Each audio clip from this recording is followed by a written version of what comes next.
അമ്മ ഒരുപാട് കഷ്ടപ്പെട്ടാണ് വന്നേക്കണത്, എല്ലാവർക്കും അറിയാതെ. ഇപ്പോൾ എൻ്റെ ഒരു പേരൻറ്റ് ടീച്ചർ മീറ്റിങ്ങിന് പോലും വരാതെ അത്രയും ബിസിയായിരുന്നു അമ്മ. ഒരു പേരൻറ്റ് ടീച്ചർ മീറ്റിങ്ങിന് പോലും അമ്മയ്ക്ക് വരാൻ പറ്റിയിട്ടില്ല. എന്താ അമ്മ പേരൻറ്റ് ടീച്ചർ മീറ്റിങ്ങിന് വരാൻ പറ്റാതെ ഇരുന്നതെന്ന് ഞാൻ കംപ്ലയിൻറ്റോടെ ചോദിക്കാം. പക്ഷേ എനിക്കിപ്പോൾ ഞാൻ ഒരു അമ്മയാകുമ്പോഴാണ് എനിക്ക് മനസ്സിലാവുന്നത് ആക്ച്വലി അമ്മയ്ക്കാണ് അതിനകത്ത് കൂടുതൽ സങ്കടം എന്ന്.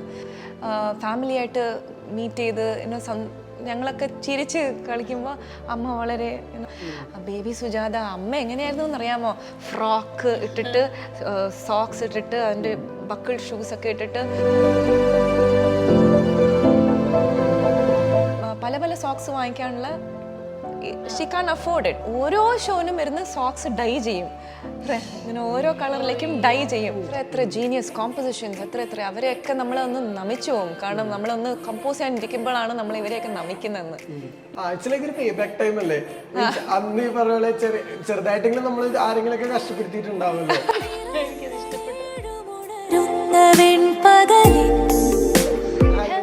ഹലോ അവൻ വിളിച്ചു. ശരി, ആ പാട്ട് ഭയങ്കര ഹുക്ക് ചെയ്തൊരു കാര്യത. പിന്നെ മോനപ്പൊ ജനിച്ചിട്ടുണ്ടായിരുന്നോ? 20 years എന്ന് പറഞ്ഞുകൊണ്ട് ഞങ്ങളെ മോൻ ആന്റിന്നൊന്നും വിളിച്ചു കളയല്ലേ. ആ കൊച്ചു പ്രായത്തിൽ ഹലോ എന്ന് പറഞ്ഞ് നടന്നാണ്. Isaac Newton robot, Albert Einstein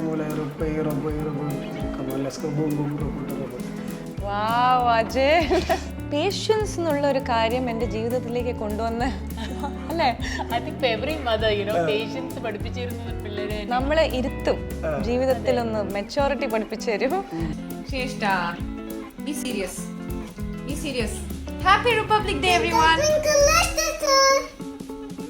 എന്താടാ മോനെ, നീ എന്താ അങ്ങനെ ശല്യപ്പെടുത്തോണ്ടിരിക്കുന്നത്?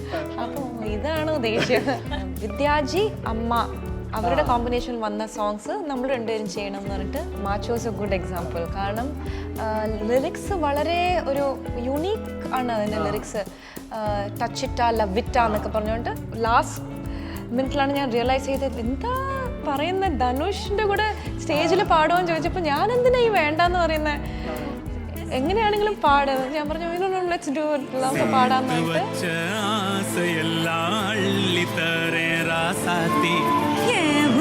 Hi hello viewers, this is Filmibeat presents untold with Ajin. ഇന്ന് നമ്മുടെ കൂടെ കുറച്ച് അൺടോൾഡ് സ്റ്റോറീസ് പറയാനുള്ളത്. നമുക്ക് ചില ആളുകളെ ഭയങ്കരമായിട്ട് ഇഷ്ടപ്പെടാൻ ഒരുപാട് കാരണങ്ങളുണ്ടാവും. ആ ഒരു പാട്ട് പാടുന്ന ആളുകളുടെ ആണെങ്കിൽ കുറച്ചുകൂടെ ആ ഇഷ്ടം കൂടും. അത് ജനറേഷൻ വൈസ് കൈകാര്യം ചെയ്യുന്ന ആളുകളുടെ ആണെങ്കിൽ കുറച്ചുകൂടെ ഇഷ്ടം കൂടി വരും. സോ അങ്ങനെയുള്ള ആളാണ് നമ്മളോടൊപ്പം കുറച്ച് അൺടോൾഡ് സ്റ്റോറീസ് പറയുന്നത്. So let me welcome Shweta Mohan. And along with Shweta we have Maithri Srikanth. അപ്പോൾ പുള്ളിക്കാരനെ കുറിച്ച് പറയുകയാണെങ്കിൽ ഓൺടർപ്രണർ ആണ്. സോ ചിലർ ഭയങ്കര കടുകട്ടിയായിട്ടുള്ള റിവ്യൂസ് ഒക്കെ വായിക്കണമെന്നുണ്ടെങ്കിൽ മൈത്രി ശ്രീകാന്ത് പേജിലേക്ക് പോവുക. Let's have some good English I think so അല്ലേ? Thank you so much Ajin. അല്ല, ആരെങ്കിലും പറഞ്ഞിട്ടുണ്ടോ റിവ്യൂസ് വായിക്കാൻ ഭയങ്കര പാടണം? Such a sweet question. അല്ല, ശരിക്കും അങ്ങനെ ആരും ഇതുവരെ പറഞ്ഞിട്ടില്ല കേട്ടോ. ആദ്യമായിട്ടാണ് പറയുന്നത് അജിൻ. പക്ഷെ അജിൻ്റെ ഫീഡ്ബാക്ക് ഞാൻ കണക്കിലെടുത്ത് കുറച്ചും കൂടെ സിമ്പിളായിട്ട് അല്ല, ഈ 20 years ഓഫ് ഫ്രണ്ട്ഷിപ്പ് ആണല്ലോ. ആൻഡ് ഫസ്റ്റ് ടൈം ആണ് ഈ പറഞ്ഞ ഭയങ്കര യൂസ്ഫുൾ കാര്യത്തിന് വേണ്ടിയിട്ട് ഒന്നിക്കാന്നും കൂടെ ഇങ്ങനെ പറഞ്ഞു കിട്ടും. അപ്പോ ശരിക്കും ഈ കടുകട്ടിയായിട്ടുള്ള ഇത്രയും ചില ഭയങ്കര ഹാബിറ്റ്സ് ഉണ്ടല്ലോ, ഭയങ്കര കോൺഷ്യസ് ആയിട്ട് വരുന്ന ചില കാര്യങ്ങൾ, എങ്ങനെ ആ കാര്യങ്ങളോട് യൂസ്ഡ് ആയിട്ടുള്ള? അജിൻ പറഞ്ഞത് കറക്റ്റാണ് കേട്ടോ. പക്ഷെ പല സ്ഥലത്തും എനിക്കത് ഒരു ഹെൽപ്ഫുൾ ആയിട്ടുണ്ട്.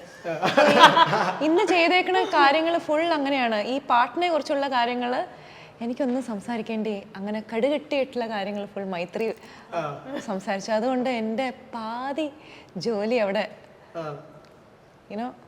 മൈത്രി ഏറ്റെടുത്തു. അപ്പോൾ പണ്ട് ഈ പറഞ്ഞ പോലെ ഭയങ്കര ഇങ്ങനത്തെ വാക്കുകൾ എഴുതുക, വായിക്കുക, അങ്ങനെയാണോ ശരിക്കും ഈ 20 years മുമ്പത്തെ ഒരു, അല്ല 20 years എന്ന് പറയുമ്പോഴേ നമ്മൾ ഗ്രോയിങ് ആയിട്ടുള്ള 20 years എന്ന് പറഞ്ഞുകൊണ്ട് ഞങ്ങളെ മോൻ ആന്റിന്നൊന്നും വിളിച്ചു കളയല്ലേ. ഞങ്ങളുടെ പ്രായം അതെ. ആ ഒരു 20 years വരുമ്പോൾ ഞാൻ അത് ആലോചിച്ചതാ, ഇനി നമ്മുടെ ശരിക്കുള്ള പ്രായം ഇവര് കണ്ടുപിടിക്കുമോ, അതിന് ഞങ്ങൾ ഇപ്പോഴും ഭയങ്കര യങ് എന്ന് വിചാരിച്ച് നടക്കുന്നത്. ആക്ച്വലി ഞാൻ ആ വീഡിയോ കാണുന്നതിന് മുമ്പ് വരെ ഞാനിങ്ങനെ എന്റെ ഫസ്റ്റ് ക്വസ്റ്റ്യൻ നിങ്ങൾ എങ്ങനെ മീറ്റ് ചെയ്തെന്ന് ചോദിക്കാൻ വേണ്ടി വരുമായിരുന്നു. അപ്പൊ അപ്പോഴാണ് മറ്റേ പറയണ 20 years ഓഫ് ഫ്രണ്ട്ഷിപ്പ് ഞങ്ങൾ ആദ്യമായിട്ടാണ് ഫസ്റ്റ് ടൈം മറ്റേ യൂസ്ഫുൾ കാര്യത്തിന് വേണ്ടിയിട്ട്. അത് സത്യമാട്ടോ. 20 years യൂസ്ഫുൾ ആയിട്ട് ചെയ്യുന്നത് ഇപ്പോഴും കുറച്ചെങ്കിലും യൂസ്ഫുൾ എന്ന് ഞങ്ങൾക്ക് തോന്നുന്നത് അല്ലേ? അതെ, തീർച്ചയായിട്ടും. ഞങ്ങൾ പണ്ട് എവിടെ വെച്ച് മീറ്റ് ചെയ്തത്, ആദ്യമായിട്ട് മീറ്റ് ചെയ്തതെന്ന് ഓർമ്മയില്ല, കാരണം അത്രയും പഴയതാണ്, അത്രയും പണ്ടായിരുന്നു.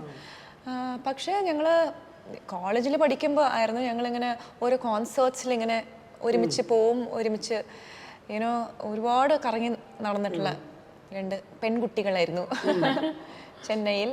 അതെ. പിന്നെ ഞങ്ങൾക്ക് കോമൺ ഫ്രണ്ട്സ് ഒക്കെ ഉണ്ടായിരുന്നു, സിംഗേഴ്സാണ്.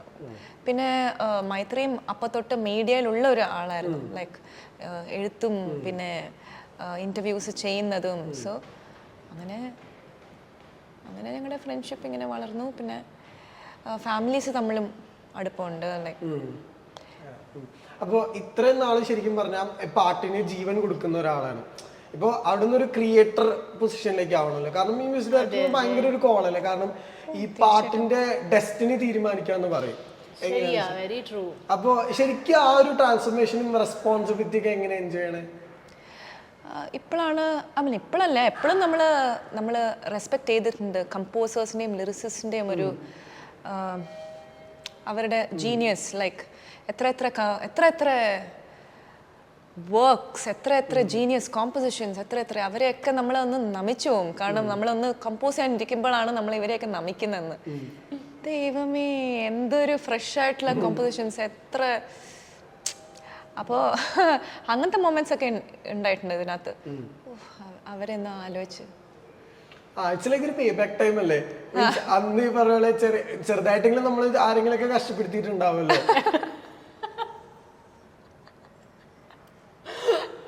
എനിക്കത് ഇഷ്ടപ്പെട്ടു.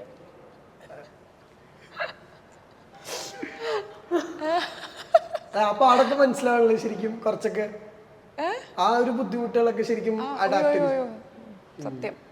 ഇപ്പൊ ഞാൻ കേട്ടിട്ടുണ്ട്, അതായത് റഹ്മാൻ സാറ് ഫസ്റ്റ് ഈ റെക്കോർഡിങ്ങിന് കൊണ്ടുപോയതൊക്കെ സാറിന് ഫസ്റ്റ് പാടാൻ പറഞ്ഞിട്ട് അത് കഴിഞ്ഞ CD പ്ലേ ചെയ്തിട്ട് അങ്ങനത്തെ മൂമെന്റ്സ് ഒക്കെ ഉണ്ടായിട്ടുണ്ടല്ലോ. അപ്പൊ അവിടുന്ന് ഈ പറഞ്ഞ പോലെ ക്രിയേറ്റ് ആയിട്ട് നിൽക്കുമ്പോ, ആ ഷൂസിൽ നിൽക്കുമ്പോ എന്താ ഫസ്റ്റ് ഫീൽ ചെയ്യണേ? കാരണം ഈ പറഞ്ഞ ഒരു പ്രഷർ എന്താന്ന് വെച്ചാ നമ്മുടെ അതിന്റെ ദൗത്യം എന്താന്ന് അറിഞ്ഞ് നമ്മൾ ചെയ്യണം. ഇപ്പൊ മൈത്രി എൻ്റെ അടുത്ത് ആ പാട്ട് ചെയ്യാമെന്ന് പറഞ്ഞു. അത് എനിക്ക് എൻ്റെ മനസ്സിൽ തോന്നി, എനിക്കിത് നന്നായി ചെയ്യാൻ പറ്റും. ഈ ഒരു കോൺസെപ്റ്റിൽ എനിക്ക് ആ ഒരു സ്പാർക്ക് വന്നു എൻ്റെ മനസ്സിൻ്റെ ഉള്ളിൽ, ഇത് എനിക്ക് ചെയ്യാൻ പറ്റും എന്നുള്ളത്. അത് കാരണം ഞാൻ അത് മാത്രം ഫോക്കസ് വെച്ച് ചെയ്തു.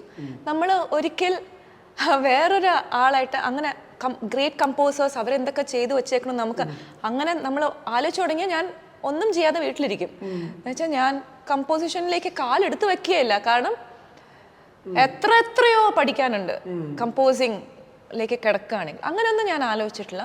ഒരു പാട്ട് തന്നു എന്നല്ല, ഒരു പാട്ട് എടുത്തപ്പോൾ ഈ പാട്ട് എനിക്ക് ഭംഗിയായിട്ട് ചെയ്ത് തീർക്കാൻ പറ്റും.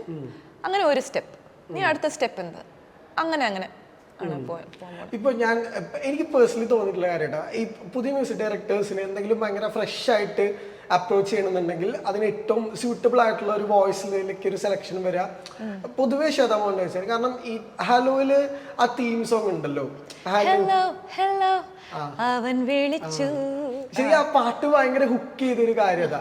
പിന്നെ ഈ ജനിച്ചിട്ടുണ്ടായിരുന്നോ? അല്ല ഉണ്ടായിരുന്നില്ലായിരുന്നു 7 or 8 years. ജസ്റ്റ് ജനിച്ചു. അപ്പോ ഈ പിന്നെ പറഞ്ഞാല് നീ കൂറിനാണ്, അതാണ് ഹലോ ആ പാട്ട്. കാരണം അപ്പോ ആ കൊച്ചു പ്രായത്തിൽ ഹലോ എന്ന് പറഞ്ഞ് നടന്നാണ്. ഭയങ്കര ക്യാച്ചിങ് കൂടെ ആണല്ലോ. അങ്ങനെ മീൻസ് ഹലോ എന്ന് പറയുമ്പോൾ ഭയങ്കര സിമ്പിൾ വാക്കാണ്, ഭയങ്കര കോമൺ വാക്കാണ്, എങ്ങനെ അത്ര മെലോഡിയസ് ആയിട്ട് ഉണ്ടാവുക. പിന്നെ ഈ പറഞ്ഞാല് നീ കോറിനാല് ശരിക്കും പലർക്കും അറിയില്ല അത് ശരത് സാറാ ചെയ്തിട്ടുള്ളത് എന്നുള്ളത്. കാരണം അതിന് ഭയങ്കരമായിട്ട് ഒരു ഹാരിസ് ജയറാം ടച്ച് ഒക്കെ ഉണ്ട് അവിടെ ഇവിടെ. അപ്പോ അത് പിന്നെ നീ പാർത്ത വിഴികൾ, ഇതിനൊക്കെ ഭയങ്കര ന്യൂജൻ ടച്ചിലുണ്ടല്ലോ. ശരിക്കും അതെങ്ങനെയാ സംഭവിക്കണേ ഫസ്റ്റ് വിളിക്കുമ്പോ? അതൊക്കെ കമ്പോസറും ലിറിസിസ്റ്റും ഡയറക്ടേഴ്സ് അവർ തരുന്ന ഒരു പാട്ട് അവർ ഫുൾ ചെയ്ത് വെച്ചിട്ട് നമ്മൾ ലാസ്റ്റ് മിനിറ്റ് നമ്മൾ പോയി ഒരു 2-3 മണിക്കൂറിൽ പാട്ട് കേട്ട് അത് ഉൾക്കൊണ്ട് നമ്മൾ വരുന്നു, അത്രയേ ഉള്ളൂ. നമ്മുടെ ഒരു സിംഗർ അത്രേ വരുന്നുള്ളൂ. പക്ഷെ അവരാണ് അത് അത്രയും കാലം യുനോ അത് മനസ്സിൽ കൊണ്ട് നടന്ന് അതിൻ്റെ ഏറ്റവും ഭംഗിയായിട്ടുള്ള രീതിയിൽ അവതരിപ്പിക്കാനുള്ള ആ ശ്രമം ഫുൾ അവരുടെയാണ്. പിന്നെ ആ ഒരു കമ്പോസിഷൻ അത് നമ്മളിലേക്ക് തരുമ്പോൾ ആ ഒരു റെസ്പോൺസിബിലിറ്റി ഉണ്ട്. നമ്മൾ അവരുടെ ഒരു വിഷൻ നമ്മൾ പൂർത്തീകരിക്കണം എന്നുള്ളത്.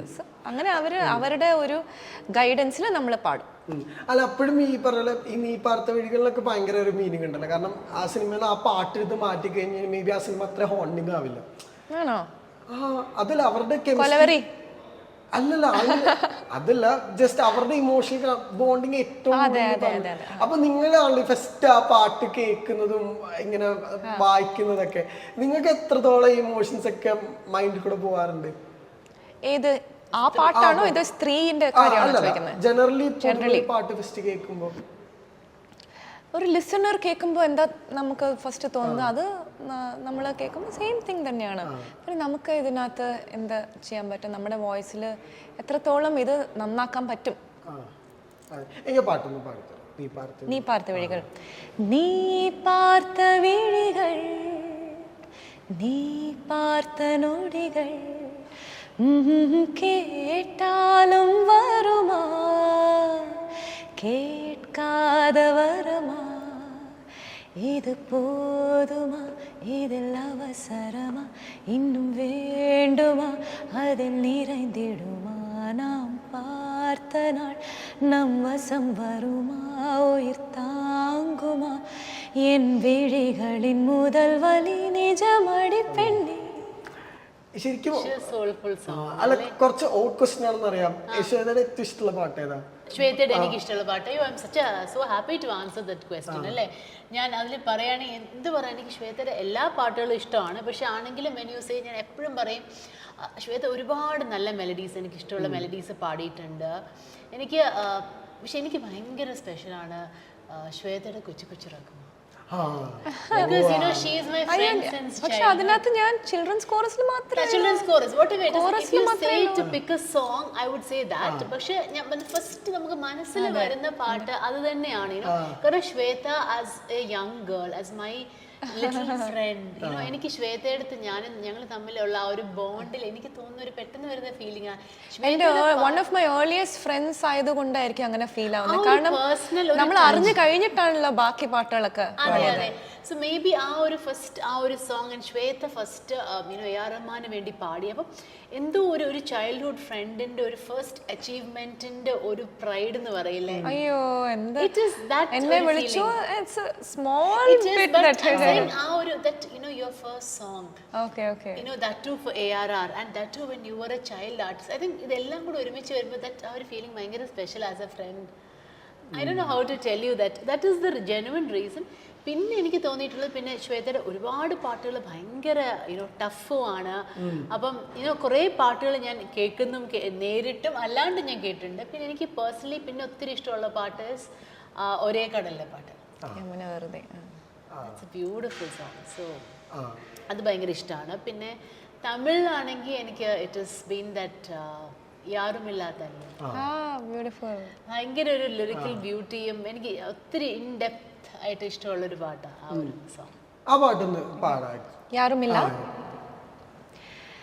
யாருமில்லா தனியரங்கில் ஒரு குரல் போலே நீ எனக்குள்ளே எங்கோ இருந்து நீ என்னை இசைக்கிறாய், இப்படிக்க உன் இதயம். ஓ என்ன சொல்வேன் இதயத்திடம், உன்னை தினமும் தேடும், என் பேச்சை கேட்காமல் உன்னை தேடும். Thank you so much. Thank you. ഈ സ്ത്രീയിലേക്ക് വരികയാണെങ്കിൽ ഈ പറഞ്ഞ പോലെ നിങ്ങളുടെ ലൈഫിൽ ശരിക്കും പറഞ്ഞു കഴിഞ്ഞാൽ ഇപ്പോൾ ഷെയർ ലൈഫിലാണെങ്കിൽ ഭയങ്കര സ്ട്രോങ് വുമൻസിനെ കണ്ട് ഭയങ്കരമായിട്ട് വളർന്നിട്ടുള്ള ഒരാളാണ്. കാരണം ഇപ്പം സുജാത മാമിന്റെ സ്ട്രഗിളൊക്കെ ഏറ്റവും കൂടുതൽ പറഞ്ഞിട്ടുള്ളത് ശ്വേതയാണ്. കാരണം ഫാമിലി റിലേറ്റഡ് ആയിട്ടുള്ള അല്ലെങ്കിൽ ഫീൽഡിലേക്ക് വന്നിട്ടുള്ള എന്നിട്ട് മാം നേരിട്ടിട്ടുള്ള ചില പൊളിറ്റിക്സ് ആണെങ്കിലും അല്ലെങ്കിൽ മാമിന് എങ്ങനെ മാം ഇങ്ങനെ ആയെന്നുള്ളത് എനിക്കൊന്നും മാം അങ്ങനെ ഭയങ്കരമായിട്ട് കാര്യങ്ങൾ പറയാറില്ല. ശരിക്കും അമ്മയും അമ്മൂമ്മയൊക്കെ എത്രത്തോളം ഇൻസ്പയർ ചെയ്യിക്കുന്നുണ്ട് ശരിക്കും? അവരാണ് എൻ്റെ biggest inspiration, role models, iron ladies എൻ്റെ ജീവിതത്തിൽ അവരാണ്. സോ അമ്മയെ കണ്ടാണ് അമ്മ ഒരുപാട് കഷ്ടപ്പെട്ടാണ് വന്നേക്കണത്. എല്ലാവർക്കും അറിയാതെ കഷ്ടപ്പെടാതെ ഈ ഒരു ലെവലിൽ ഈ ഒരു ലെജൻഡായിട്ട് എല്ലാവരും സ്നേഹിക്കുന്ന സുജാതയായിട്ട് മാറാൻ പറ്റില്ല. സോ അമ്മ ഒരുപാട് സാക്രിഫൈസ് ചെയ്തിട്ടുണ്ട്. യുനോ ഇപ്പോൾ എൻ്റെ ഒരു പേരൻറ്റ് ടീച്ചർ മീറ്റിങ്ങിന് പോലും വരാതെ യുനോ ബിസി ആയിട്ട് അത്രയും ബിസിയായിരുന്നു അമ്മ. ഒരു പേരൻറ്റ് ടീച്ചർ മീറ്റിങ്ങിന് പോലും അമ്മയ്ക്ക് വരാൻ പറ്റിയിട്ടില്ല. സോ എന്നെ അത്രത്തോളം മിസ് ചെയ്തിട്ടുണ്ട്. എനിക്ക് എന്താ അമ്മ പേരൻറ്റ് ടീച്ചർ മീറ്റിങ്ങിന് വരാൻ പറ്റാതെ ഇരുന്നതെന്ന് ഞാൻ കംപ്ലൈൻറ്റോടെ ചോദിക്കാം. പക്ഷേ എനിക്കിപ്പോൾ ഞാൻ ഒരു അമ്മയാകുമ്പോഴാണ് എനിക്ക് മനസ്സിലാവുന്നത് ആക്ച്വലി അമ്മയ്ക്കാണ് അതിനകത്ത് കൂടുതൽ സങ്കടം എന്ന്. എനിക്ക് മോളുടെ ഒരു മീറ്റിങ്ങിന് പോകാൻ പറ്റുന്നില്ലല്ലോ എന്ന് അമ്മയ്ക്കാണ് അവിടെ സങ്കടം. അപ്പോൾ അമ്മ ഒരുപാട് സാക്രിഫൈസ് ചെയ്തിട്ടുണ്ട്. തൊണ്ട സൂക്ഷിക്കാൻ വേണ്ടി ഒരു എൻജോയ്മെൻറ്റ്, അങ്ങനെ ഒരു മനസ്സ് അങ്ങനെ മറന്ന് ഒരു എൻജോയ്മെൻറ്റ് അങ്ങനെ ചെയ്തിട്ടേ ഇല്ല. അമ്യൂസ്മെൻറ്റ് പാർക്സിലൊക്കെ ഞങ്ങളൊക്കെ പോകുമ്പോൾ അമ്മ വരില്ല. സോ ഫാമിലിയായിട്ട് മീറ്റ് ചെയ്ത് ഞങ്ങളൊക്കെ ചിരിച്ച് കളിക്കുമ്പോൾ അമ്മ വളരെ സോ അങ്ങനെ അമ്മ ഫുഡ് വൈസ് തൊണ്ടയ്ക്ക് വേണ്ടി ഒരുപാട് അമ്മ നോക്കിയിട്ട് അങ്ങനെ. പിന്നെ അമ്മൂമ്മ പറഞ്ഞ പോലെ ഷീസ് അനദർ അയൺ ലേഡി. കാരണം അമ്മയ്ക്ക് 2 വയസ്സ് ആയിരുന്നപ്പോൾ അമ്മൂമ്മയുടെ ഹസ്ബൻഡ് മരിച്ചുപോയി.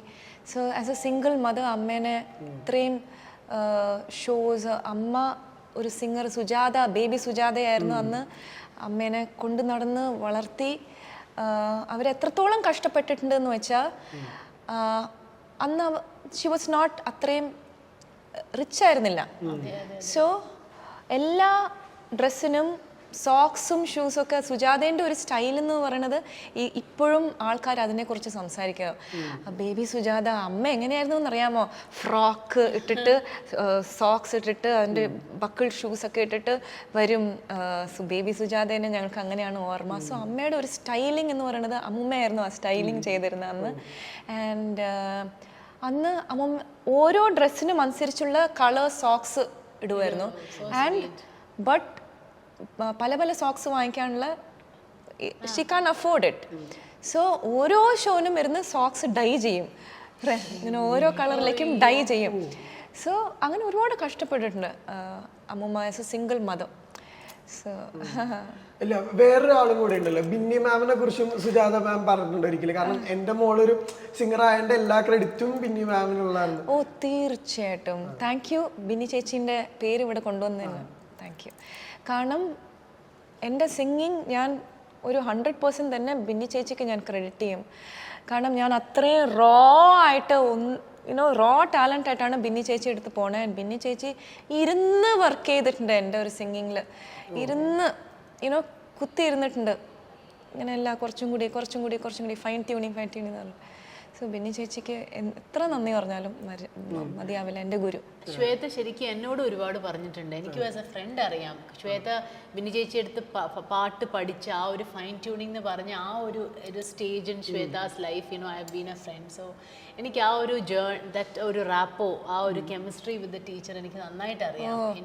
ഗോഡ് ഫിയറിംഗ് എന്നൊക്കെ എല്ലാവരും പറയില്ല, എനിക്ക് ഗോഡ് ഫിയറിംഗിനെ കാട്ടും എനിക്ക് ഗുരു ഫിയറിംഗ് ആണ്. കാരണം അത്രയും റെസ്പെക്റ്റ് ആണ് എൻ്റെ ഗുരു. എന്തെങ്കിലും പറഞ്ഞ ബിന്നി ചേച്ചി എന്തെങ്കിലും ചേച്ചി ദേഷ്യപ്പെടുമ്പോഴാണ് എനിക്ക് ഏറ്റവും ഫീൽ ആവുന്നത്, എനിക്ക് ഏറ്റവും സങ്കടം വരുന്നത് ചേച്ചി എന്തെങ്കിലും പറയുമ്പോഴാണ്. സോ ശിവാംഗി നിങ്ങളും ഭയങ്കര ഒരു ഇന്റർവ്യൂ ഒക്കെ ഉണ്ടല്ലോ, ഭയങ്കര രസമുള്ള മാം നടുക്കിരിക്കും നിങ്ങൾ രണ്ടുപേരും. ഇറ്റ്സ് ലൈക്ക് നിങ്ങൾ ഭയങ്കര റാപ്പോ അല്ലേ ശരിക്കും? അയ്യോ ശിവാംഗിനെ എനിക്ക് അവള് 1 വയസ്സ് തൊട്ട് എനിക്കറിയാം. സോ അവള് ഞങ്ങൾ ക്ലാസ് പഠിപ്പിക്കുമ്പോൾ അവളുടെ ഷൂ തുടയ്ക്കാൻ വേണ്ടി ബിന്നി ചേച്ചി ഇങ്ങനെ മോപ്പായിട്ട് ഇങ്ങനെ നടക്കും. ക്ലാസ് നടന്നുകൊണ്ടിരിക്കാൻ she'll be mopping the floor. So Shivangi is like my own sister. And അവൾ ഇത്രയും വലിയൊരു സ്റ്റാറായി മാറി തമിഴ്നാട്ടിൽ വിജയ് കഴിഞ്ഞാൽ പിന്നെ ശിവാംഗി ഭയങ്കര ഭയങ്കര സ്റ്റാറാ. അത് പക്ഷെ അത് എല്ലാവർക്കും അച്ചീവ് ചെയ്യാൻ പറ്റുന്ന കാര്യമല്ലല്ലോ അങ്ങനെ ഒരു സ്റ്റാർ. പിന്നല്ലാതെ അവളുടെ പേഴ്സണാലിറ്റി വെച്ച് അവളുടെ സ്വന്തം ഒരു സ്റ്റൈൽ ആൻഡ് കഴിവ് വെച്ച് അവളും ഒരുപാട് ഹാർഡ് വർക്ക് ചെയ്യുന്നുണ്ട്. സോ എല്ലാവരുടെയും നല്ല മനസ്സാണ്. ബിന്നി ചേച്ചീൻ്റെയും കൃഷ്ണൻ ചേട്ടൻ്റെയും ഒക്കെ നല്ല മനസ്സാണ് ശിവാംഗിക്ക് ഇത്ര നല്ല പേര് വരുന്നതും. ഇപ്പൊ അത് പറഞ്ഞപ്പോഴേ ഈ അമ്മയുടെ ഈ ലേറ്റസ്റ്റില് ഭയങ്കര ട്രെൻഡ് ഒരു പാട്ടുണ്ടായിരുന്നു താമരപ്പൂ. നിങ്ങളത് കവറും ചെയ്തു ഹർഷയുടെ ഒപ്പം. അത് താമരപ്പൂവിനും വന്നപ്പോഴും വേറെ റീയൂണിയൻ ആണല്ലോ. കാരണം ഹർഷയ്ക്ക് വേറൊരു ഫാൻ ബേസ് ഉണ്ടല്ലോ. കാരണം വിദ്യാർത്ഥിയുടെ കൺസേർട്ട് ആക്ച്വലി കേൾക്കാൻ വന്നതും ഹർഷയുടെ ഡാൻസ് അങ്ങനത്തെ ഭയങ്കരമായിട്ടുള്ള കോയിൻസിഡൻസ് ഉണ്ടല്ലോ. ശരിക്കും മലയാളികൾക്ക് എത്രത്തോളം ഫെമിലിയർ ആണെന്ന് അറിയില്ല ഹർഷ. പക്ഷെ ഫസ്റ്റ് ഹർഷനെ നോട്ടീസ് ചെയ്യുന്നതും ഒരു കവർ സോങ്ങിലാണ്, ശ്വേതയുടെ കവർ സോങ്ങിലാണ്. എങ്ങനെയാ നിങ്ങൾ റാപ്പ് ഭയങ്കര? സോ എനിക്ക് ഹർഷ ചെറിയ വയസ്സിൽ ഞാൻ കണ്ടിട്ടുണ്ട്. അത് കഴിഞ്ഞിട്ട് വളർന്നിട്ട് ഇപ്പോഴാണ് കാണുന്നത്. ആൻഡ് യൂട്യൂബിൽ ആൻഡ് ഹിസ് ഇൻസ്റ്റാ പേജസിൽ ഞാൻ കാണുന്നുണ്ടായിരുന്നു. Amazing dancing, like he's an amazing dancer. So ഹർഷേൻ്റെ ഡാൻസിങ്ങിൻ്റെ ഒരു ഫാനാണ് ഞാൻ. ആൻഡ് നന്നായി പാടുകയും ചെയ്യുന്നു. സോ ഒരു ടോട്ടൽ പാക്കേജ് ആണല്ലോ ഹർഷ. സോ ഹർഷയായിട്ട് എനിക്ക് വിദ്യാജി അമ്മ അവരുടെ കോമ്പിനേഷൻ വന്ന സോങ്സ് നമ്മൾ രണ്ടുപേരും ചെയ്യണം എന്ന് പറഞ്ഞിട്ട് ഞാൻ ഹർഷനെ വിളിച്ച് അത് ചെയ്യിപ്പിച്ചു. And he's very talented. He's also programmer. ഇപ്പോൾ സം ഓഫ് ദ ടോപ്പ് കമ്പോസേഴ്സിന് പ്രോഗ്രാം ചെയ്യുന്നുണ്ട്. ആൻഡ് വളർന്ന് വലിയൊരു സ്റ്റാർ ആവട്ടെ എന്ന് ഞാൻ പ്രാർത്ഥിക്കുന്നു ഹർഷ. സോ ഹർഷന്റെ കൂടെ താമരപ്പൂവുക്കും ഇപ്പൊ ഞാൻ ബയോയിലൊക്കെ കണ്ടൊരു കാര്യമുണ്ടല്ലോ, എംപവർ ദി പവർ എന്ന് പറഞ്ഞിട്ടുള്ള കോട്ടൊക്കെ ശരിക്കും ലൈഫിൽ എത്രത്തോളം അത്തരം കാര്യങ്ങൾ ഭയങ്കരമായിട്ട് ഇൻഫ്ലുവൻസ് ചെയ്തിട്ടുണ്ട്. കാരണം ഇപ്പം ആന്റി ഡൗറി മൂവ്മെന്റിലൊക്കെ വേണ്ടിയിട്ട് ഭയങ്കര മുമ്പിൽ നിന്നിട്ടുള്ള ആളാണ്. ശരിക്കും നമ്മൾ പറയും ഇപ്പോൾ കഴിഞ്ഞ കൊല്ലത്ത് വുമൻസ് ഡേക്ക് ഭയങ്കര വൈറലായിട്ടുള്ളൊരു ക്യാപ്ഷൻ ഉണ്ടായിരുന്നു, not this day every day is yours day എന്ന് പറഞ്ഞിട്ടുള്ള. ശരിക്കും എത്രത്തോളം ഈ പറഞ്ഞ ഇത്തരം കാര്യങ്ങളൊക്കെ ഭയങ്കര ഇൻസ്പയറിംഗ് ആയിട്ടുണ്ട് ചുറ്റും നടക്കുന്നത്. മനസ്സിലായി. ഇത് രണ്ട് രീതിക്ക് ആൻസർ ചെയ്യാം. ഒന്ന് സ്പെസിഫിക്കലി നമ്മുടെ സ്ത്രീ ആന്തം എന്ന് പറയുമ്പോൾ ഈ ആന്തം എന്ന് പറയുന്നത് it's A celebration of woman every day.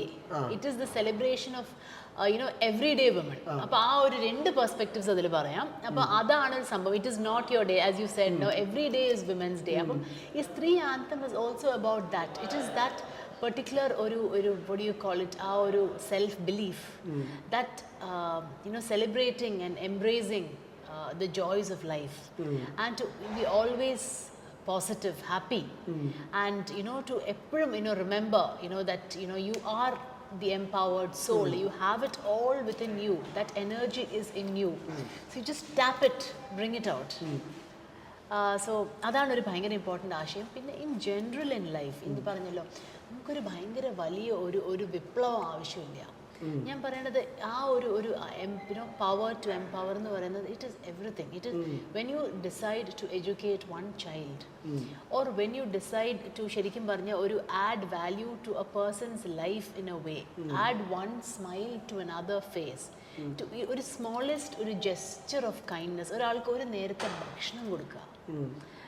I'm saying something as that. ഇപ്പം ഒരു ശ്വേതയാണെങ്കിൽ ഇപ്പോൾ ഒരു പാട്ട് പാടി കൊടുക്കുമ്പോൾ ഒരാൾക്ക് കിട്ടുന്ന സന്തോഷമുണ്ട്, ഒരു വയ്യാണ്ടിരിക്കുന്ന ഒരാൾക്കുണ്ട്. അപ്പം ഒരാൾക്ക് ഒരു നേരത്തെ ഒരു ഹെൽപ്പ് കൊടുക്കുക, ഒരാൾക്ക് ആ ഒരു ആശ്വാസം കൊടുക്കുക, that is also very empowering. That is called that little act of kindness എന്നൊക്കെ പറയില്ലേ, that is ഭയങ്കര ഒരു empowering ഒരു സംഭവമാണ്. That thing that you do, you really, that is how you become a change maker.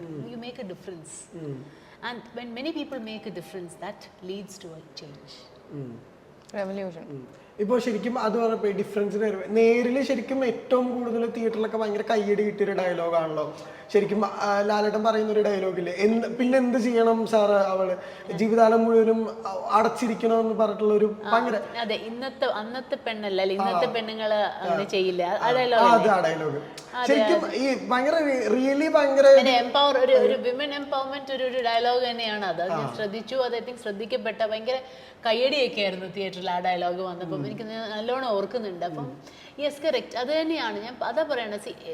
ഞാൻ പറയണത് C എപ്പോഴും ഞാൻ ഒരു ഫെമിനിസം എന്നൊരു രീതിയിലല്ല ഇറ്റ് ഈസ് ആക്ച്വലി നമ്മളൊരു it's an ecosystem we have to work I think men and women have to go hand in hand see only then we will be able to bring about that sort of a change, that sort of a revolution, ആ ഒരു സംഭവം ഉണ്ട് ഇതിൽ. So yeah, so that is one of the beliefs that we have. ശരിക്കും സ്ത്രീനെ പറ്റി പറയുമ്പോഴേ ശരിക്കും first പറഞ്ഞ പോലെ ഒരുപാട് നിങ്ങൾ കെയിം അക്രോസ് ചെയ്തിട്ടുള്ള ഒരുപാട് സ്ട്രോങ് വുമൻസ് ഉണ്ടാവല്ലോ, അവരെ പറ്റി ഓർക്കും ഫസ്റ്റ് മൈൻഡിലേക്ക് വരുന്ന ആ പാട്ട് ഏതാ ശരിക്കും യശോദ പാടിയില്ല? ഇപ്പൊ തൽക്കാലം നമ്മുടെ സോങ് ആണ്. ശരിക്കും അത് തന്നെയാണ് ഒരു ശരിക്കും ഒരു ഫീൽ ഗുഡ്, ഒരു ഹാപ്പി ഒരു പോപ്പ് എല്ലാം ഉണ്ട് ഒരു ഫീൽ ഗുഡ് പോപ്പ് സോങ്. ഓ തീർച്ചയായിട്ടും. നിറങ്ങളേഴുമുണരുന്ന വെൺപകലിൻ കിരണമിതു ഞാൻ, ഒളിയും ഞാൻ, ആകാശത്താഴിലെഴുതുന്നിതേടുകളായി, പൊൻവരികളിലായി എൻ കഥ ഇതു ഞാനാളുന്ന കനലും തീരാ നീവ നദിയും, വാഴ്വിൻ നേർത്ത തണലും, ജീവൻ കാക്കുമുടലും. കോറസ്. പെണ്ണെ പെണ്ണെ പെണ്ണെ പെണ്ണെ നീ ഉയരെ ഉയരെ ഉയരെ മോഹങ്ങൾ തേടി, ചിരിതൻ ചിറകായി വിടരെ പുതുപുലരൊളിയായി, ഉയരിൻ മധുരം നുകര് എൻ സഖിയേ സഖിയേ. പാടും ശരിക്കും ഇല്ല, ഞാൻ വീണ പഠിച്ചിട്ടുണ്ട് ഒരു 10 കൊല്ലം, പക്ഷെ പാടാറില്ല. അതെ. അല്ല, അപ്പൊ ഈ പറഞ്ഞ ചില മ്യൂസിക്കൽ ടേംസ് ഒക്കെ പറയുമ്പോ ഭയങ്കര അഡാപ്റ്റ് ചെയ്യാൻ ഭയങ്കര എളുപ്പമായോ? അതെ അതെ, പക്ഷെ എനിക്ക് സംഭവം ആ ശ്വേതയുടെ ഒരു സംഭവം ഐ തിങ്ക് ഒരു വലിയൊരു അഡാപ്റ്റേഷൻ്റെ ആവശ്യം വന്നില്ല. ബിക്കോസ് ഐ തിങ്ക് ഞങ്ങൾ തമ്മിലുള്ള റാപ്പും അങ്ങനെയാണ് നമ്മൾ വർക്ക് ചെയ്തുകൊണ്ടിരുന്നത് അല്ലേ. ഇറ്റ്സ് ആക്ച്വലി ശ്വേത കറക്റ്റ്ലി എന്ത് മനസ്സിലുണ്ടോ and we were able to sort of agree. Shweta തന്നെ ആസ് പല സ്റ്റേജിൽ ഈ പാട്ടിന് ഇങ്ങനെ ഈ composition as a composer improvise ചെയ്ത് പോകുന്ന ആ ഒരു ജേർണി ഞാൻ കണ്ടിരുന്നു. ഭയങ്കര രസമായിരുന്നു. അതിന് എന്നും കുറച്ച് ചേഞ്ചസ് വരുത്തുമായിരുന്നു. അപ്പൊ ആ ഒരു പ്രോസസ്സ് ഭയങ്കരമായിട്ട് എൻജോയ് ചെയ്ത ഒരു സംഭവമായിരുന്നു. ഇപ്പൊ ഇംപ്രൈസേഷനെ പറ്റി പറഞ്ഞപ്പോ ഞാൻ ഒരു കാര്യം കേട്ടിട്ടുണ്ട്. അതായത് ഇപ്പൊ ഈ മാച്ചോ പാട്ടില്ലേ മറ്റേ മേഴ്സലിലൊക്കെ, ഫസ്റ്റ് അത് പാടുമ്പോ ആക്ച്വലി എനിക്കതൊന്നും മനസ്സിലായിട്ടില്ലായിരുന്നു. പിന്നെ ഫൈനൽ ഔട്ട് കേൾക്കുമ്പോഴാണ് അതിന് ഭയങ്കര ഇന്റൻസിറ്റി ഉണ്ടെന്ന് മനസ്സിലായി. ശരിക്കും അങ്ങനെയൊക്കെ സംഭവിക്കാറുണ്ടോ? ഈ പറഞ്ഞ ഫസ്റ്റ് ഈ ട്രാക്കൊക്കെ പാടി വെക്കുമ്പോ അല്ലെങ്കിൽ ജസ്റ്റ് ഇങ്ങനെ പാടി വെക്കുമ്പോ അതിന്റെ ഔട്ട് എന്താന്ന് ഒരു കൺഫ്യൂഷനോടുകൂടെ സ്റ്റുഡിയോന്ന് വിട്ട് പോകാറുണ്ടോ?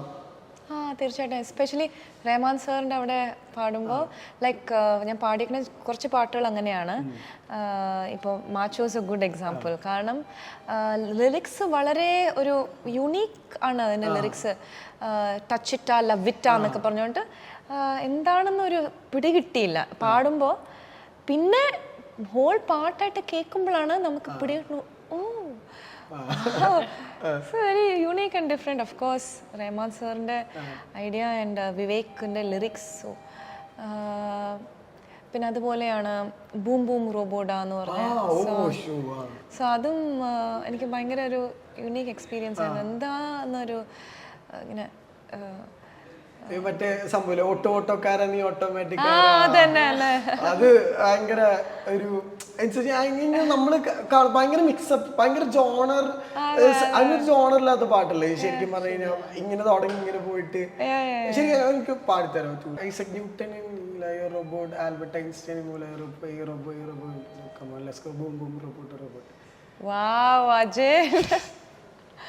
എന്റെ ചരണം പോർഷൻസ് എങ്ങനെയാ? ഓട്ടോ ഓട്ടോക്കാരാ ഓട്ടോമാറ്റിക്കാരാ കൂട്ടം കൂട്ടം പാര് ഓട്ടോഗ്രാഫിക്കാ. ഇറ്റ്സ് ലൈക്ക് ആ സംഭവം എന്ന് വെച്ച് കഴിഞ്ഞാൽ കറക്റ്റ് ഐശ്വര്യയുടെ ഒരു എക്സ്പ്രഷൻ ഉണ്ടല്ലോ.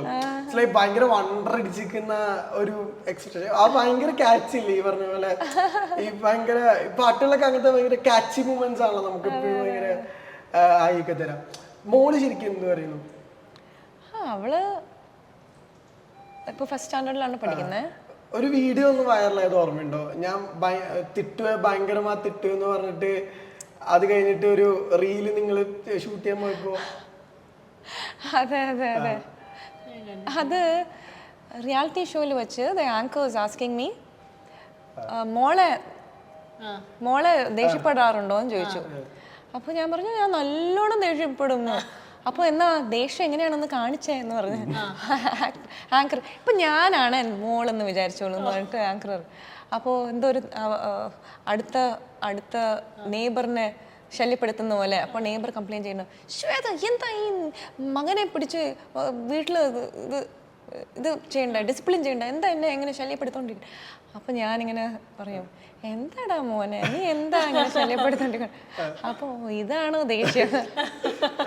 ഈ ശരിക്കും മദർഹുഡ് തന്ന കുറെ റിയലൈസേഷൻസ് ഒക്കെ ഉണ്ടാവുമല്ലോ പോയിന്റ്. ശരിക്കും എന്തായിരുന്നു അതൊക്കെ ഈ ഫസ്റ്റ് ഒക്കെ ഈ റെക്കോർഡിങ്ങിന് പോകുമ്പോഴത്തേക്കും അമ്മ and grandma used to take care of it, ആ സംഭവമൊക്കെ അന്ന് ഭയങ്കരമായിട്ട് എഴുതിയൊക്കെ ഭയങ്കരമായിട്ട് ഉണ്ടല്ലോ. ശരിക്കും ആ റിയലൈസേഷൻ എന്തായിരുന്നു ശരിക്കും? പേഷ്യൻസ് എന്നുള്ള ഒരു കാര്യം എൻ്റെ ജീവിതത്തിലേക്ക് കൊണ്ടുവന്ന് അല്ലേ, I think every mother patience പഠിപ്പിച്ചിരുന്നത് പിള്ളേരെ നമ്മളെ ഇരുത്തും ജീവിതത്തിലൊന്ന് മെച്ചോറിറ്റി പഠിപ്പിച്ചു തരും. ഞാൻ ശരിക്കും ഐ വാസ് തിങ്കിങ് 2 വാക്കുകൾ ചോദിക്കുകയാണെങ്കിൽ ഇറ്റ്സ് പേഷ്യൻസ് ആൻഡ് മെച്ചൂരിറ്റി അല്ലേ. പിന്നെ അപ്പോഴാണ് അജിൻ പറഞ്ഞ പോലെ നമ്മുടെ അമ്മയും നമ്മുടെ അമ്മൂമ്മയൊക്കെ നമുക്ക് ചെയ്ത് തന്ന കാര്യങ്ങൾ ആലോചിക്കുമ്പോൾ അവര് സിമ്പിളായിട്ട് ചെയ്തു തന്നായിരിക്കും, പക്ഷെ അതിന് പിന്നാലെ ഇത്രയും എഫേർട്ട് ഉണ്ടായിരുന്നു നമ്മൾ ഇപ്പോഴാണ് അറിയുന്നേ. ഇപ്പോഴും ഈ പറഞ്ഞ പോലെ സുജാത മാമിന് ഭയങ്കര കേരള സ്റ്റൈൽ ഹോമും ശ്വേതയ്ക്ക് ഭയങ്കര കണ്ടംപററി ഹോമുമാണ് ഇഷ്ടം. എന്നുവെച്ചാ സ്റ്റൈൽ ഓഫ് ഹൗസ് ബിൽഡിംഗാ? എനിക്ക് അങ്ങനെയൊന്നുമില്ല. അല്ല ശരിക്കും മാം ഭയങ്കര ക്യൂരിയോസിറ്റിയോടുകൂടെ പറഞ്ഞ കാര്യമാണല്ലോ. എനിക്ക് കുറച്ചുകൂടെ ഭയങ്കര ഹോം ഈ പറഞ്ഞ കേരള സ്റ്റൈൽ ഹോം ഭയങ്കര. എനിക്ക് അമ്മയുടെ എങ്ങനെയായിരുന്നു, പക്ഷെ യു ആർ റൈറ്റ്, എനിക്ക് I like modern setup. But of course നമ്മുടെ കേരള സ്റ്റൈൽ വീട് എന്ന് പറയുന്നത് ഒരു വൈബാണല്ലോ. ശരിക്കും അത് പറയുമ്പോ വന്ന പാട്ട് പെട്ടെന്ന് തന്നെ പാട്ട് ഏതാ ഓർമ്മ വന്ന പാട്ട്? കേരള സ്റ്റൈലും പറനിറയെ പൊന്നളക്കും പൗർണമിരാവായി പടിഞ്ഞാറേ പൂപ്പാടം അഴകിൻ പാൽക്കടലായി. ഈ ഫ്രണ്ട് സിംഗർ ആകുമ്പോഴുള്ള അഡ്വാൻറ്റേജ് എന്താ? ഭയങ്കര പ്രിവിലേജാ. എന്ത് സന്തോഷം, എത്ര പാട്ടുകൾ ഒരു ദിവസം കേൾക്കാൻ പറ്റുന്നത്. അപ്പൊ ഭയങ്കര സന്തോഷമുള്ളൊരു സംഭവമാണ്. ലൈക്കിന് ഒരുപാട് പാട്ടുകൾ കേൾക്കും. അതൊരു ഭയങ്കര വലിയൊരു ബോണസ് ഓർ ബ്ലെസ്സിങ് ആണ് ഫ്രണ്ട്ഷിപ്പില്. അപ്പം അത് ഞങ്ങള് കൂടുമ്പോ ഞങ്ങള് ചിരിയിൽ നമ്മള് കാര്യങ്ങള് നമ്മള് മറന്നു പോകും. ബഹളമാണ്. ഞങ്ങൾ എപ്പോഴും കാണുമ്പോൾ ഞങ്ങൾ സംസാരിക്കുന്നത് 2 കോളേജ് കുട്ടികൾ സംസാരിക്കുന്ന പോലെ തന്നെ. അപ്പൊ എനിക്ക് തന്നെ തോന്നാറുണ്ട് ഈ ശ്വേതയുടെ വോയിസ് ഇനി അടിച്ചു പോവോ എൻ്റെ കൂടെ നടന്ന, കാരണം അത്രയ്ക്ക് ജോളിയാ, ബഹളം ചിരി. കുറെ കഴിഞ്ഞിട്ട് ഞങ്ങൾ ഉറങ്ങുപോലും, ലൈക്ക് സ്റ്റേ ലൈക്ക് ഞങ്ങൾ ഇങ്ങനെ 2 മണി 3 മണി വരെയൊക്കെ വെറുതെ വർത്താനം പറഞ്ഞുകൊണ്ടിരിക്കും. ഓഫ് കോഴ്സ് വർക്കിന്റെ കാര്യം, ഈ ഒരു പ്രോജക്റ്റിന്റെ കാര്യം കുറെ സംസാരിക്കും. സോ ഒരു 3 hours 4 hours രാത്രി ഇങ്ങനെ സംസാരിക്കുകയാണെങ്കിൽ മേ ബി ഒരു 2 hours വർക്ക് ആയിരിക്കും, പക്ഷെ 2 hours അല്ലാത്ത കാര്യങ്ങൾ സംസാരിക്കും. പിന്നെ അല്ലാണ്ട് ശ്വേതയുടെ കൂടെ ഉള്ളപ്പോൾ ഒത്തിരി പാട്ട് കേൾക്കാനുള്ള ഭാഗ്യമുണ്ട്. ഒരു ശ്വേതയ്ക്ക് ഒരു ഭയങ്കര ഭംഗിയുള്ളൊരു ജോൺറയാണല്ലോ ശ്വേതയുടെ ഒരു റെപ്പർട്ടോയർ. കുറേ ടൈപ്പ് പല ടൈപ്പിലുള്ള ഒരു ഗാനം കേൾക്കാനുള്ള ഭാഗ്യവും എനിക്ക് ഡയറക്ട്ലി ഫ്രം ശ്വേത കിട്ടാറുണ്ട്. So I think that's actually big privilege that I really enjoy. ഇപ്പോ ഈ മേക്കിംഗ് മെമ്മറീസിന്റെ കാര്യം പറയുമ്പോൾ എനിക്ക് പെട്ടെന്ന് വരുന്ന ഒരു കൺസേർട്ട് മെമ്മറി ഉണ്ട്. നെഞ്ചേഴ് ലൈക്ക് അതിനകത്ത് കുറുക്ക് സിത്ത പോലെ ആണല്ലോ ഏറ്റവും ഭയങ്കര ഹിറ്റ് ആയിട്ടുള്ള ഒരു സംഭവമൊക്കെ. ശരിക്കും ഈ കൺസേർട്ടിലൊക്കെ ഈ പറഞ്ഞ ഭയങ്കരമായിട്ടുള്ള കൺസേർട്ടുകള് ഇപ്പൊ റീസെന്റ് ആയിട്ട് വന്ന വാത്തിയുടെ ഓഡിയോ ലോഞ്ച്, ഈ കൺസേർട്ടിലെ ക്രൗഡ് വരുന്ന ഒരു ഭയങ്കര തീർച്ചയായിട്ടും many great memorable concerts. First concert Deepak Dev ചേട്ടൻ്റെ തന്നെ നമ്മൾ സുന്ദരി ഒന്ന് പറയൂ, അത് എൻ്റെ ഫസ്റ്റ് സോങ് ആണ്. മലയാളം എൻ്റെ ഫസ്റ്റ് സോങ് ആണ് സോളോ സിംഗറായിട്ട്. സോ ദീപു ചേട്ടനും അൽഫോൻസ് ചേട്ടനും ഒരുമിച്ച് ചെയ്ത ഒരു കോൺസേർട്ട് ഉണ്ടായിരുന്നു കൊച്ചിയിൽ. സോ അവിടെ വെച്ചിട്ട് ഈ പാട്ട് ആദ്യമായിട്ട് ലൈവായിട്ട് പാടുന്നതും അന്നായിരുന്നു. ആ കോൺസേർട്ട് ഞാൻ ഉണ്ടായിരുന്നു. അവിടെ വെച്ചാണോ മീറ്റ് ചെയ്തത്? അതിന് മുന്നേ അറിയായിരുന്നു, അവിടെ വെച്ച് മീറ്റ് ചെയ്തു. ഭയങ്കര എക്സൈറ്റഡ് ആയി വാത്തിയുടെ ഓഡിയോ ലോഞ്ചില് നിങ്ങൾ രണ്ടുപേരും ഭയങ്കര പാട്ട് പാടിയത്. കാരണം എനിക്ക് തോന്നുന്നു ധനുഷിന്റെ മിക്ക ഫിലിമോഗ്രഫിയിലും ഭയങ്കരമായിട്ടുള്ള ഒരു പെക്യുലർ സോങ് ഉണ്ടാവും. അതെ അതെ, അതൊക്കെ ഭയങ്കര ഭാഗ്യല്ലേ? കാരണം ഓ പിന്നെന്താ, തീർച്ചയായിട്ടും.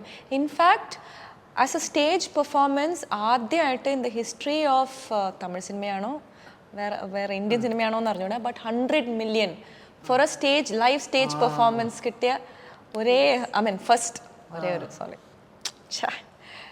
കൂടുതൽ തള്ളി. Okay, first stage performance is വാവാത്തി ഓഡിയോ ലോഞ്ച്. ഓഡിയോ ലോഞ്ചസ് എന്ന് പറയുമ്പോൾ അത് ലാസ്റ്റ് മിനിറ്റ് ഒരു ഡിസിഷൻ ആയിരുന്നു കേട്ടോ, ലൈവായിട്ട് സ്റ്റേജിൽ പാടാമെന്ന് പറയണത്. കാരണം ഞാൻ ഫുൾ ട്രാവലായിരുന്നു. അവർ സജസ്റ്റ് ചെയ്തു ഇങ്ങനെ ഡ്യുവറ്റായിട്ട് ചെയ്യാൻ പറ്റുമോ, കാരണം ധനുഷ് സാറിൻ്റെ ഒരു വേർഷൻ ഇറങ്ങി, എൻ്റെ വേർഷനും ഹിറ്റായിരുന്നു, ധനുഷിൻ്റെ വേർഷനും ഹിറ്റായിരുന്നു. അപ്പോൾ നിങ്ങൾ രണ്ടുപേരും കൂടെ 2 വേർഷൻസും കൂടെ പാടാൻ പറ്റുമോ? അപ്പോൾ ഓഡിയോ ലോഞ്ചിന് ഞാൻ ഒരുപാട് ട്രാവൽ കഴിഞ്ഞിട്ട് വരുന്നതുകൊണ്ട് ഞാനിങ്ങനെ പറഞ്ഞു, അയ്യോ എനിക്ക് എൻ്റെ തൊണ്ട ഭയങ്കര സ്ട്രെയിൻഡ് ആയിരിക്കും, അതുകൊണ്ട് എനിക്ക് പാടാൻ പറ്റുമോ എന്ന് എനിക്ക് അറിഞ്ഞൂടാ. പിന്നെ ഞാൻ ഒരു ലാസ്റ്റ് മിനിറ്റിലാണ് ഞാൻ റിയലൈസ് ചെയ്തത്, എന്താ പറയുന്ന ധനുഷിൻ്റെ കൂടെ സ്റ്റേജിൽ പാടുമെന്ന് ചോദിച്ചപ്പോൾ ഞാൻ എന്തിനാ ഈ വേണ്ടെന്ന് പറയുന്നത്, എങ്ങനെയാണെങ്കിലും പാടുന്നത്. ഞാൻ പറഞ്ഞു ലെറ്റ്സ് ഡു ഇറ്റ്, നമുക്ക് പാടാമെന്ന് പറഞ്ഞിട്ട് അങ്ങനെയാണ് ലാസ്റ്റ് ഒരു മിനിറ്റിലെ ഡിസിഷൻ ആയിരുന്നു. Thank God it is A good. അപ്പോൾ സ്ത്രീ പറഞ്ഞ പോലെ തന്നെ യൂട്യൂബിൽ റിലീസ് ആയിട്ടുണ്ട്. അപ്പോൾ എല്ലാവരും കാണുക. Shweta Mohan official YouTube channel. No labels, no, നമ്മളെല്ലാവരും സ്വന്തമായിട്ട് ഞങ്ങൾ രണ്ടുപേരും ചെയ്തിട്ടുള്ള ഒരു വർക്കാണ്. സോ ഡെഫിനറ്റ്ലി ഈ പറഞ്ഞ പോലെ തന്നെ കരിയറിൽ ഭയങ്കരമായിട്ടുള്ള കോയിൻസിഡൻസുകൾ സംഭവിച്ചിട്ടുള്ള ആളാണല്ലോ. ഇപ്പം അമ്മയുടെ first song was with Ilaiyaraaja sir, your first song was with his son Karthik. അപ്പോൾ അങ്ങനത്തെ കോയിൻസിഡൻസുകളും ഈ പറഞ്ഞ ഭയങ്കര ബ്ലെസ്സിങ്ങുകളൊക്കെ സംഭവിച്ചിട്ടുള്ള ആളാണ്. അപ്പോൾ ഇതും ഈ പറഞ്ഞ പോലെ തന്നെ ഒരു വലിയ ബ്ലെസ്സിങ് ആവട്ടെ. ഒരു പാട്ടുകൂടെ പാടിക്കൊണ്ട് നമുക്ക് ഇന്റർവ്യൂ അവസാനിക്കും. ഓ തീർച്ചയായിട്ടും. താമരപ്പൂക്കും നേരത്തെ പാടിയോ? അന്ന് വേണ്ട വീണ്ടും സംഭവം. ഓക്കെ, താമരപ്പൂക്കും അതന്നെ പാടാം. മോസ്റ്റ് റിക്വസ്റ്റഡ് 2 പാട്ടാലും കുഴപ്പമില്ല കേട്ടോ. ഓക്കെ, സോ ഈ song dedicated to all women from Maithri and me on Women's Day, wishing all women a very happy Women's Day. Stay proud, keep rocking and make every day a Women's Day. അഴകൂരിൽ പൂത്തവളേ என்னை அடியோடு சாய்த்தவளே மலையூரின் சாரலிலே என்னை மார்போடு சேர்த்தவளே உனை அள்ளித்தானே உயிர் நூலில் கோர்ப்பேன், உயிர் நூலில் கோர்த்து உதிராமல் காப்பேன். அழகூரில் பூத்தவளே என்னை அடியோடு சாய்த்தவளே. അപ്പോൾ thank you and all the best. ഇനിയും ഒരുപാട് നല്ല നല്ല പാട്ടുകൾ, നല്ല നല്ല വർക്കുകളായിട്ട് വരണം. അപ്പോൾ ഐ എം റിയലി വെയിറ്റിംഗ്, അല്ലെങ്കിൽ ലുക്കിംഗ് ഫോർവേഡ്. അപ്പോൾ thank you so much. Thank you Ajin. അജിൻ്റെ ഈ ഒരു എനർജി എനിക്ക് ഭയങ്കര ഇഷ്ടമായി. ഇങ്ങനെ ആ ഒരു യങ് വൈബ് അല്ലേ. Thank you All the best to you and team. Thank you. Filmy Beat.